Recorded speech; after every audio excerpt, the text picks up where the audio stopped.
Hemos estado estudiando, o por lo menos viendo, un poco de la vida del rey Saúl. Es casi imposible leer en una forma separada la biografía de Saúl y la de David, porque uno ve en cuanto a generaciones y realmente David era de la siguiente generación a la de Saúl. Tanto así que era amigo del hijo de Saúl, de Jonatán, tal como algunos ya han leído. Sin embargo, sus vidas se entrelazan. Y yo creo que Dios en su bondad ha permitido que el registro histórico de esas vidas quede así grabado para que podamos entender algunas cosas. Si vemos lo más obvio, vamos a encontrar que hay elementos que tienen en común. Miren, Saúl y David, ambos provenían de familias humildes, campesinas. Ellos mismos tenían concepto de sí mismos de no ser personas importantes.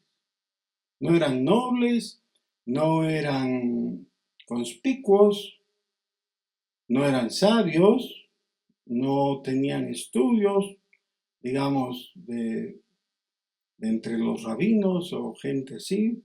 Bueno, eran muy parecidos.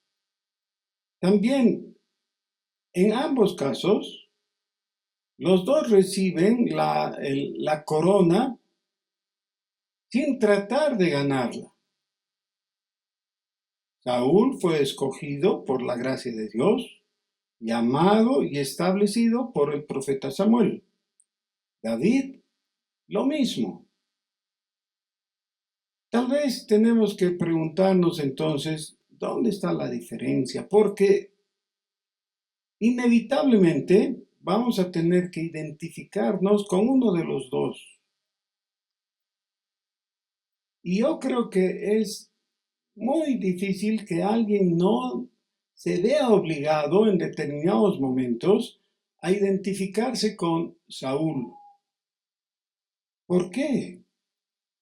Sí, porque llega ese momento en la vida en que miramos nuestros propios pasos y nos damos cuenta que nos hemos alejado de Dios y que las cosas no van bien. Y si hay un mínimo de honestidad, tenemos que decir, no es por causa de Dios. Nunca el alejamiento es por causa de Dios, siempre es por causa nuestra. Nosotros hemos tomado decisiones equivocadas, aún en algunos casos con buena voluntad y con el deseo de hacer bien. Saúl comenzó bien y llega un momento en que le dicen, lo que tú decidas está bien, Dios te va a respaldar, te va a amparar, que no te preocupes, haz con libertad. Sí, pero eso le dicen los hombres. Él tendría que haber tomado en serio la responsabilidad que tenía delante de Dios. Entonces seguimos en el libro, en el primer libro de el profeta y sacerdote Samuel. Jonatán, el hijo de Saúl, ha emprendido por iniciativa propia la guerra contra los filisteos. Y el pueblo se ha visto arrastrado a una guerra para la cual no estaban preparados. Sin embargo, Dios les da la victoria. Después de eso, Saúl por primera vez empieza a formar un ejército semiprofesional.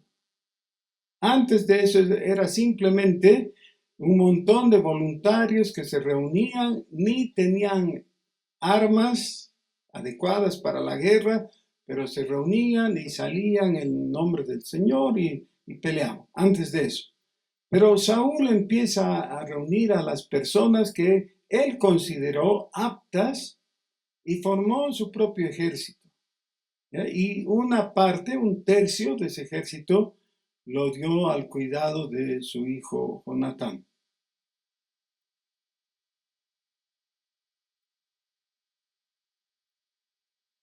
Ya hemos visto cómo llega el momento en que Saúl decide no obedecer a Dios y no destruye por completo a Amalek. Y entonces es interrogado por Samuel, quien le dice, ¿qué has hecho? Y él tiene un pensamiento un poco mágico.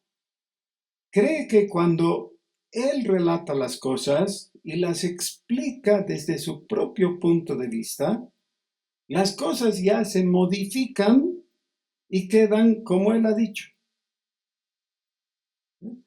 Esa es la imposición de la versión oficial, que a veces se hace histórica, en las relaciones humanas. Cuando conocí a los coreanos, me llamó la atención algunos detalles de ellos. El, el sistema de respeto del menor al mayor es muy marcado. Y cuando hablan y no están de acuerdo, el menor tiene que callarse. Y el mayor puede hablar y normalmente decide hacer esto que hacía Saúl también. Decía, así ha sido la cosa. Como los directores técnicos de fútbol, ¿no? Dicen, hemos jugado muy bien, pero ellos han tenido más suerte, ¿no? Y dan una explicación así de su derrota. Y claro, algunas personas les creen y ya se quedan conformes, ¿no? O por lo menos han salvado ese momento en la conferencia de prensa que les hacen. La conclusión de Samuel ante la desobediencia de Saúl es a partir de una pregunta. Capítulo 15, versículo 22. ¿Se complace Jehová tanto en los holocaustos y víctimas como en que se obedezca a la palabra de Jehová? Es una pregunta retórica, ¿no? Pero no veamos todavía la respuesta. Veamos la pregunta. Pone dos elementos en contraposición. ¿Cuáles son estos? El uno, la complacencia de Dios por los sacrificios y ofrendas que el hombre le lleve.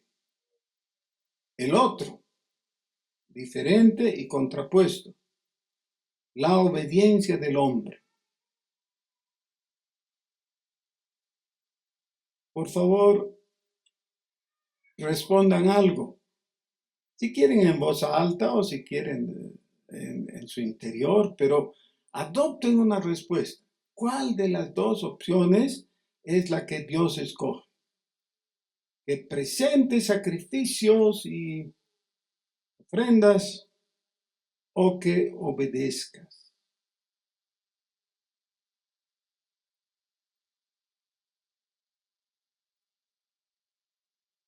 Ahora escuchemos la respuesta que el mismo Samuel da. Ciertamente, el obedecer es mejor que los sacrificios y el prestar atención que la grosura de los carneros. Muchos de nuestros problemas y nuestros conflictos interpersonales son solamente porque no prestamos atención en cuanto estamos hablando el uno con el otro. Damos por supuesto que así deben ser las cosas. Voy a imaginarme qué habrá pensado Saúl. Dios debe estar muy complacido. Después de todo, le he ofrecido sacrificios como nadie antes. Porque nadie antes ha sido un rey y nadie ha tenido a disposición la cantidad material como para entregarle lo que yo le he dado a Dios. Seguro que voy a recibir un galardón, es decir, un premio. He ofrendado. El mismo asunto, la misma equivocación, se producen como 1000 años más tarde, cuando el Señor Jesús les tiene que llamar la atención a los fariseos. Y les dice en el capítulo 6 del Evangelio según San Mateo: ustedes creen que cuando llevan, no era ofrenda, era limosna en el caso de ellos, ¿no? Y hacen sonar trompeta y platillos para llamar la atención, y entonces dan a los pobres. ¿Se creen que han hecho bien? ¿Han hecho bien o no? Sí, han hecho bien. No dice el Señor Jesús que han hecho mal. Han hecho bien porque han dado a los que no tenían. ¿Sí? Pero les dice, entonces ya han recibido su recompensa. ¿Y cuál era la recompensa? El aplauso de los hombres. La gente ha aprobado su conducta. ¡Qué bien! Gente generosa y bondadosa.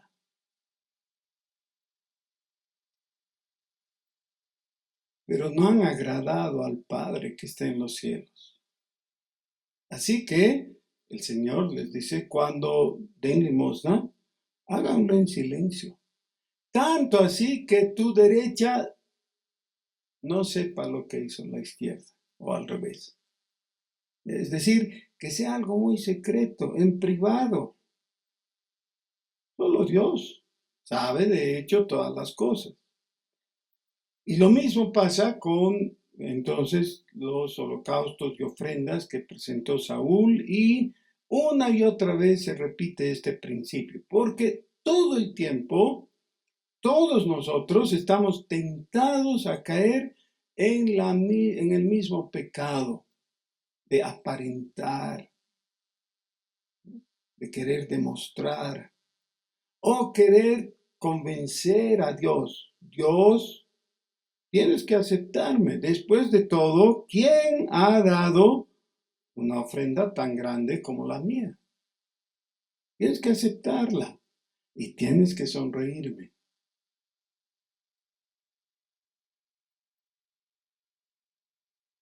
Más tarde hubo otros reyes, cada cual con sus aciertos y sus errores.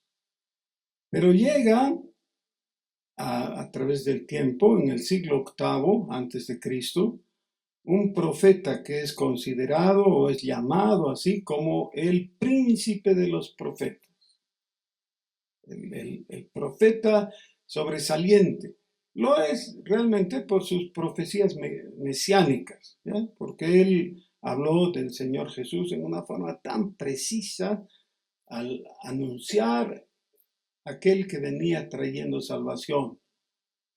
Bueno, este Isaías tiene varios capítulos que se han convertido en el símbolo mismo del tema que contiene. Y en el capítulo 58 de su libro, imagínense, 58, es un libro largo, ¿no? Isaías dice, ustedes hacen todo lo necesario y todo lo que la ley manda respecto al culto. Y yo, dice Dios de parte de, o más bien dice Isaías de parte de Dios, dice, yo estoy hastiado de eso. Y les pregunta, ¿acaso necesito carne para comer? ¿Creen que soy loco por la parrillada?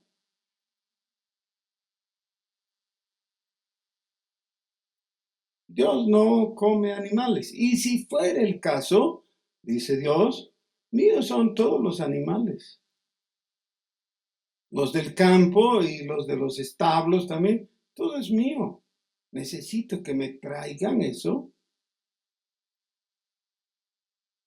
¿Creen que por sus ofrendas les voy a recibir? Dice, además quieren compensar las cosas ayunando. Como que su sufrimiento, porque el ayuno incluye sufrimiento, ¿no? De hambre. Como si su ayuno me convenciera, me torciera el brazo. Dice, ¿saben qué es lo que quiero realmente? No, que ayunen, que hagan justicia. Eso quiero. Que en la sociedad en que viven haya justicia. Y que ustedes no estén un día entregando una gran ofrenda y al otro día oprimiendo a sus trabajadores. Hagan justicia. Ocúpense del huérfano y la viuda, dice él. Así que lo que Samuel le dice a Saúl no es porque le tenía mala voluntad, sino quería que él se encarrile, que vaya bien.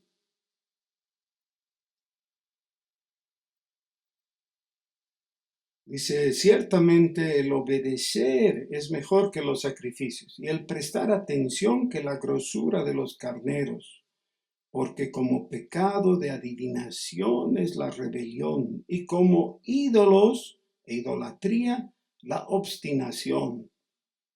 Por cuanto tú desechaste la palabra de Jehová, él también te ha desechado para que no seas rey.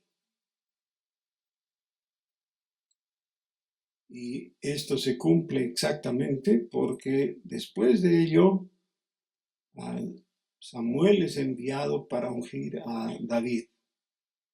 Y ahí viene toda la historia tan compleja, tan interesante también, de la relación de dos ungidos de Dios.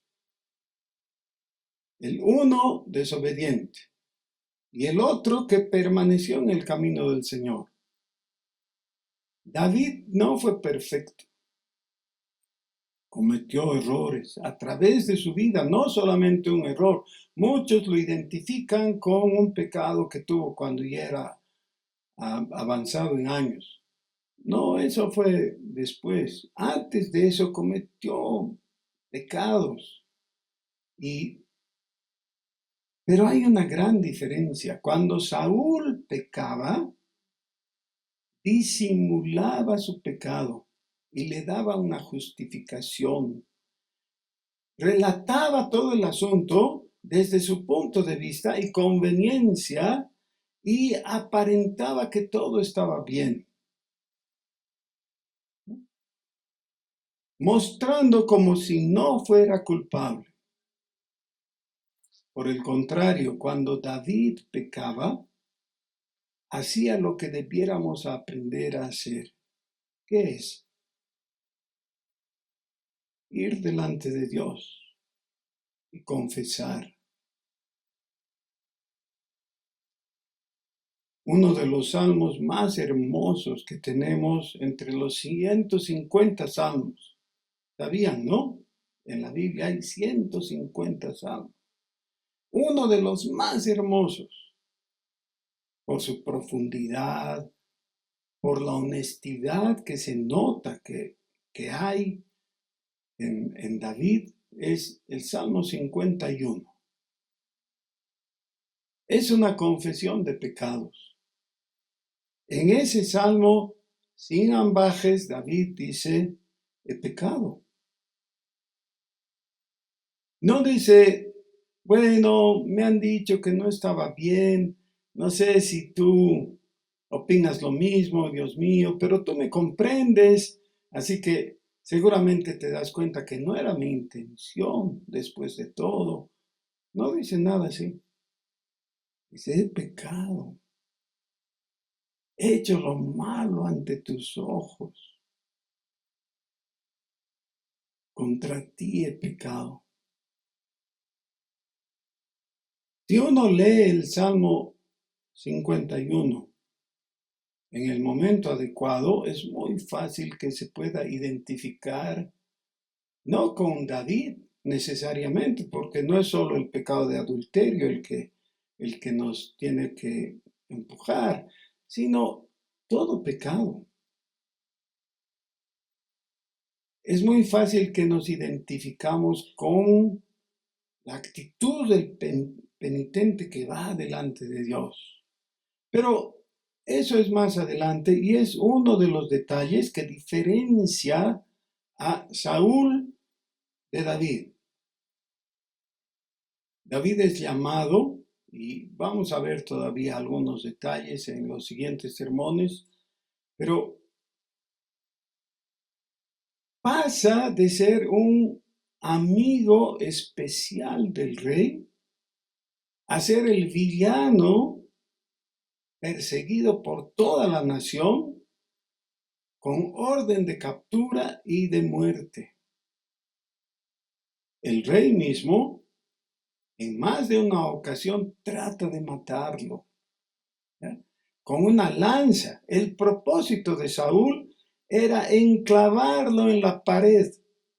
Eso quería matarlo y dejarlo colgado ahí en la pared de su lanza. Miren qué aborrecimiento. ¿Cómo llegó ahí? Ahora, es muy interesante porque ellos se conocieron en las condiciones más beneficiosas para David. Resulta que Saúl fue desechado del ministerio, es decir, no, su reino no iba a ser estable, y le dice, Dios te ha desechado, le dice Samuel, pero no es desechado en su posición espiritual. Nadie puede saber si Saúl hubiera podido arrepentirse y hubiera podido recuperar su reino. No sabemos, porque Dios no revela las posibilidades, revela los hechos.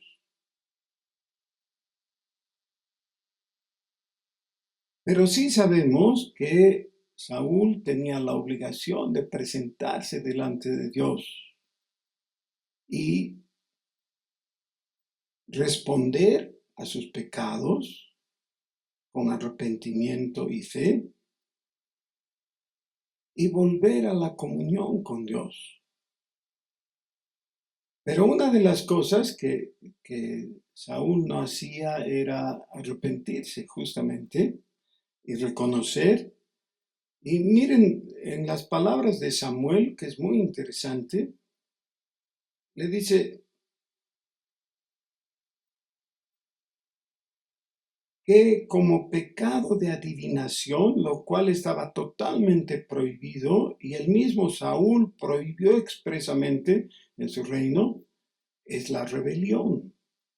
Y como ídolos e idolatría, la obstinación.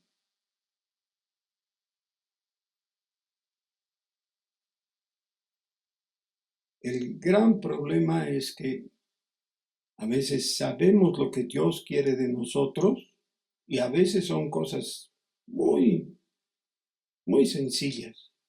Como por ejemplo, reconciliarte con alguien. Dios quiere. Y tú sabes que Dios quiere, pero tú no quieres. Y no lo haces. Y hay algo muy interesante porque algunas personas que están muy conscientes de lo que deben hacer y no lo hacen, después de un momento miran atrás, dicen, desobedecí a Dios y nada pasa. Todo bien, no hay problema. Tal vez después de todo estoy siendo muy susceptible. Tal vez Dios está de acuerdo conmigo. Quizás Él ha aprobado mi conducta. Y entonces da un siguiente paso de alejamiento. Recuerden ustedes, el primer libro de Samuel nos cuenta cuando Saúl todavía no era rey y todavía no tenía ni la menor pretensión de ser rey ni nada.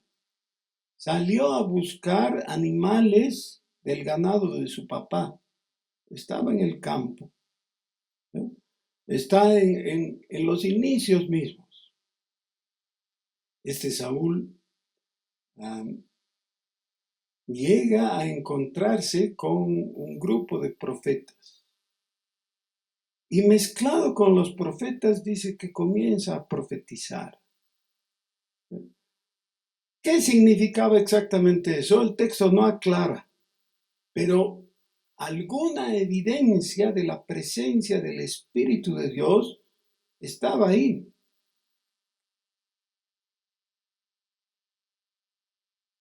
¿Tenía Saúl el Espíritu de Dios? Claro, eso lo dice ahí textualmente, y también David más tarde lo reconoce como el ungido. ¿Qué es ungido? Ese justamente el que ha recibido, ¿no? El derramamiento del Espíritu. Dice el ungido de Jehová.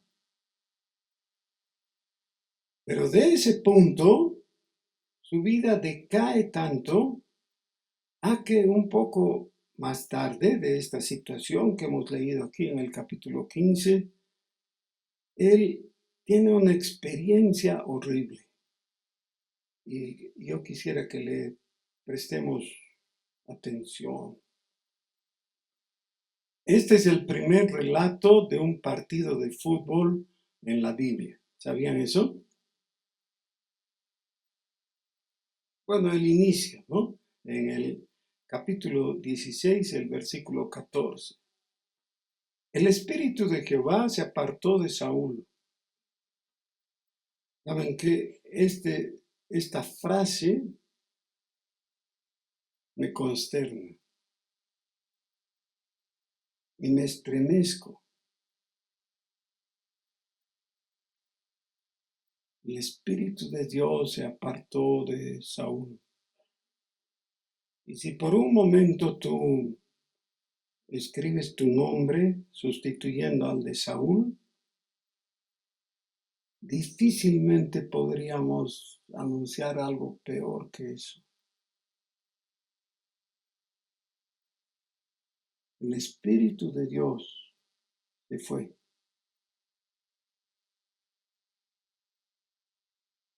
¿Qué es lo que pasa cuando el Espíritu de Dios se va de una persona? Deja un vacío. Felizmente, lo que voy a decir tiene el más firme respaldo porque el Señor Jesús mismo aclara. Dice, cuando de un hombre sale un espíritu malo, un demonio, y nada viene a su vida, y se llegan 7, o vuelve ese demonio con 7 peores que él. Y he oído explicaciones tratando de, digamos, minimizar el asunto o atenuar, pero yo creo que ahí el Señor Jesús está hablando literalmente y así hay que entenderlo. Es decir, hay situaciones, hay momentos en que el Espíritu de Dios se va y por eso tenemos la recomendación en el Nuevo Testamento de no contristar al Espíritu Santo y la orden de no apagarlo. ¿Por qué? Porque es una tontería muy grande. Eso va en perjuicio del individuo. El Espíritu de Dios no se fue por caprichoso o por iniciativa propia de Saúl. Se fue por su desobediencia, es decir, por la desobediencia de Saúl.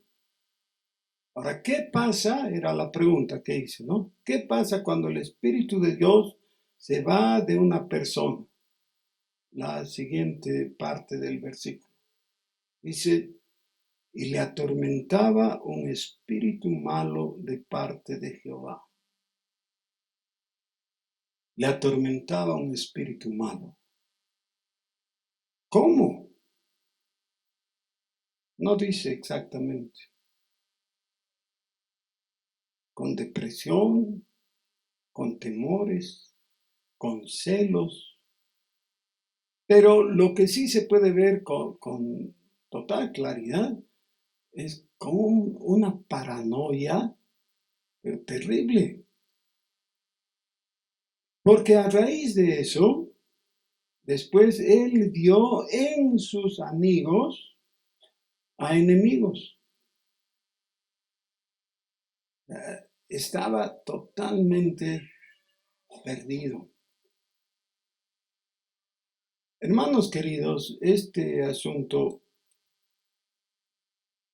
no es la razón del sermón, pero no podemos pasar de largo. Realmente tenemos que ser muy conscientes que necesitamos atesorar la presencia de Dios en nuestras vidas, la presencia de su Espíritu en nosotros. Necesitamos gozarnos en Él y ser sensibles cuando Él nos habla, no desobedecerle y no estar tan altivos, porque Él desprecia los ojos altivos. Perder el Espíritu de Dios, qué pérdida horrible, qué cosa. Y quedar a expensas de un demonio, de un espíritu que viene y lo atormenta.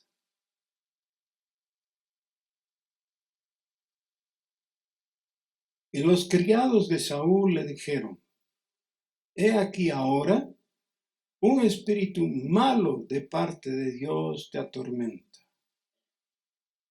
Diga pues nuestro Señor a tus siervos que están delante de ti, que busquen alguno que sepa tocar el arpa, para que cuando esté sobre ti el espíritu malo de parte de Dios, él toque con su mano y tengas alivio.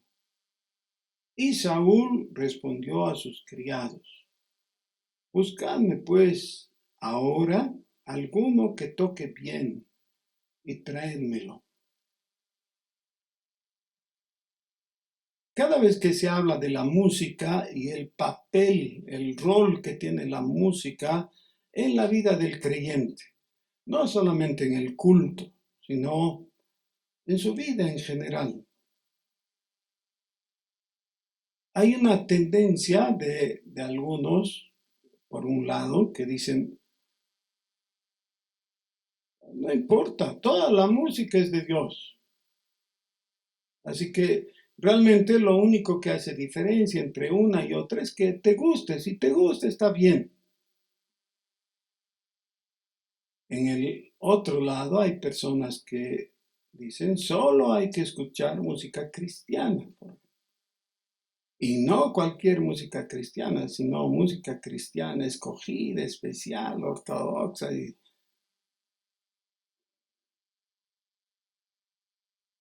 Necesitamos reconocer que la música es un arte. Así que siempre es humana. La música es humana. Pero la pregunta es, ¿qué quieres lograr? ¿Qué quieres alcanzar? ¿A quién quieres servir con esa música? Y obviamente hay diferencia entre aquellos que han querido dar culto a Dios y se han expresado musicalmente de aquellos otros que lo que están expresando es su propio desconcierto y desolación. Así que haríamos muy bien en escoger la música. Pero, ¿cómo es que el arpa o la música del arpa podía tranquilizar el corazón de Saúl? Miren que uno, uno tiene la tentación de decir, seguramente esto está solamente expresando la superchería de los siervos de Saúl. No, no es así. Cuenta que cuando fue contratado David para ir y tocar para Saúl, efectivamente Saúl se tranquilizaba.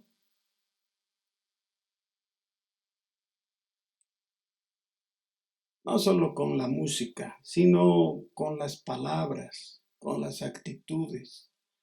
¿Dirías tú que cuando tú llegas a alguien más, lo que tú le llevas llega con paz? Miren, es muy interesante porque el Señor Jesús envió a sus discípulos y les dijo, vayan y prediquen el Evangelio. Y cuando lleguen a una casa, anuncien, la paz sea con ustedes.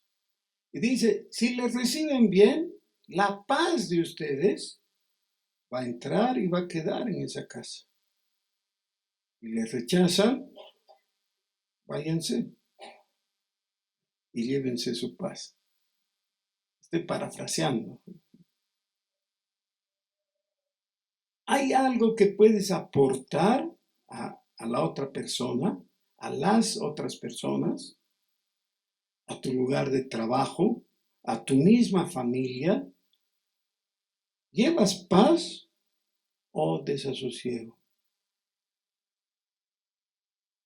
Alguien dirá, bueno, qué lindo sería que yo pueda tocar el arpa como David. No, no es solo del arpa, puede ser guitarra también. No necesariamente es un instrumento musical.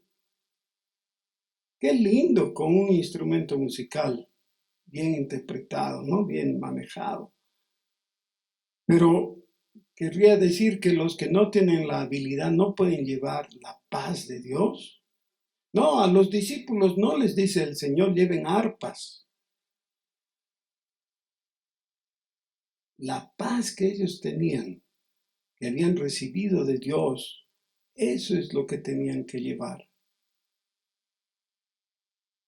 No es una paz que se gasta, no es una paz que tú entregues y ahora ya no tienes paz. No, es algo que si compartes, crece.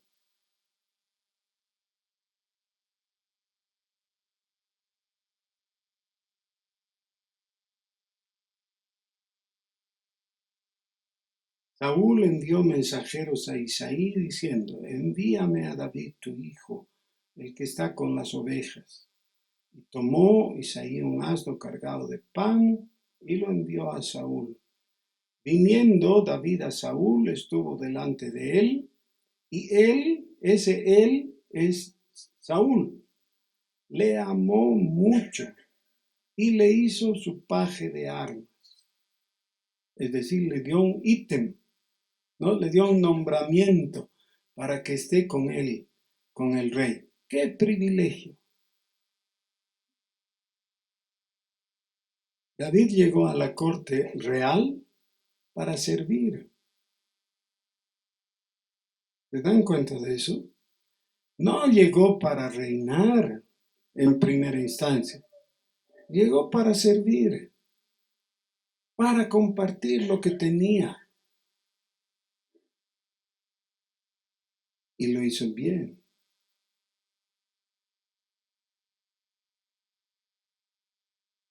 Y cuando el espíritu malo de parte de Dios venía sobre Saúl,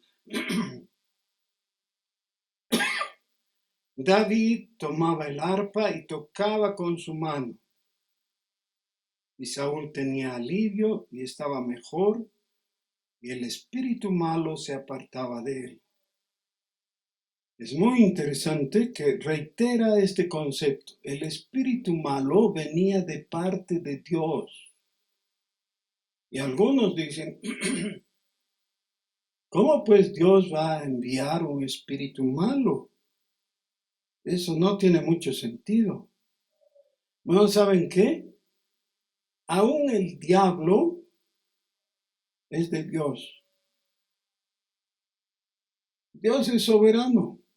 Solo Dios está en el trono. Ese proverbio popular que dice que el diablo no sabe para quién trabaja, es verdad. El diablo tiene malas intenciones y lo que hace es por maldad y para nuestro mal. Sí, pero al fin de cuentas, todas las cosas ayudan a bien a los que a Dios aman. Dios no tiene ningún problema en usar al mismo diablo. Y los demonios de él van a tener que cumplir la voluntad de Dios de todas maneras. Ahora, por favor, solo de lo que he dicho soy responsable, ¿ya? Porque tengo que andar cuidándome, porque hay teorías medias extraviadas por ahí, algo así como que las personas espirituales pueden entablar una especie de diálogo y enviar a los demonios a hacer lo que ellos quieren. Eso no dije, ni la Biblia enseña, ni nada de eso. ¿Ya? Los demonios son espíritus inmundos. Esa es la presentación que hacen los evangelios especialmente. Así que cuanto menos tengas que ver con el asunto, mejor. Pero no quiere decir que andes temblando y asustado con todo lo demoníaco, como que fueran dos poderes, Dios y el diablo, iguales que están en pugna. No, no hay eso. Dios no está en pugna. Dios es soberano. Y lo que Él quiere, eso se hace, aún de parte de los demonios. Por favor, abran sus Biblias en el libro de los Salmos, el Salmo 61. Oye, oh Dios, mi clamor, a mi oración atiende. Desde el cabo de la tierra clamaré a ti cuando mi corazón desmayare. Llévame a la roca que es más alta que yo, porque tú has sido mi refugio y torre fuerte delante del enemigo. Yo habitaré en tu tabernáculo para siempre.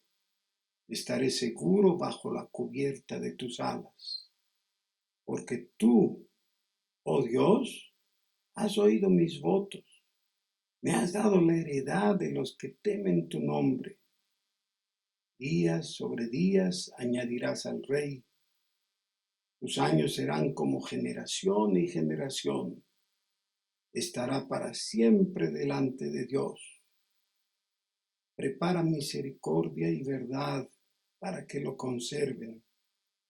Así cantaré tu nombre para siempre, pagando mis votos cada día. Estoy seguro que David presenció los horribles momentos en que Saúl estuvo bajo la influencia de ese demonio. Y con toda seguridad, David aprendió en la vida ajena para no cometer los errores que cometió Saúl. Esta oración, este Salmo 61, es oración de David, cuando David ya fue viejo, siendo rey. Pero en ella está diciendo justamente lo necesario para que no le ocurra lo de Saúl. Dice que él, el rey en ese momento, estará para siempre delante de Dios.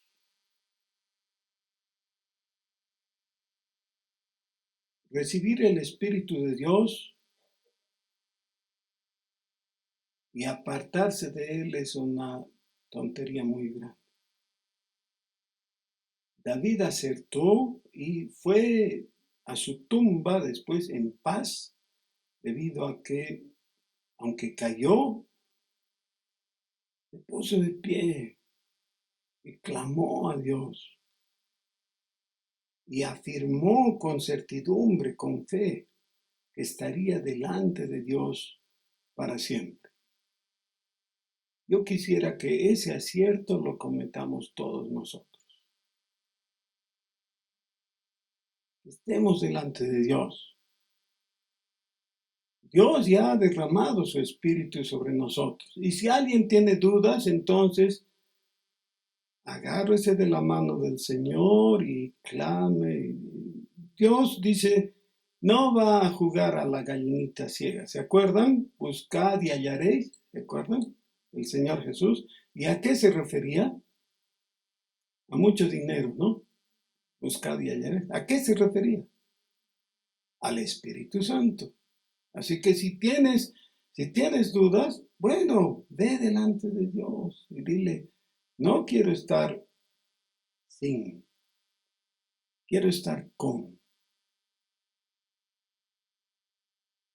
El Señor Jesús en el día de la gran fiesta se puso en pie y llamó a la gente diciendo, el que tiene sed, venga a mí y beba. El que cree en mí, como dice la Escritura, de su interior correrán ríos de agua viva. Eso hablaba del Espíritu. Esa es la promesa para nosotros. La receta no ha cambiado. Todavía el Señor Jesús está diciendo, ven, yo tengo agua para darte. ¿Oramos?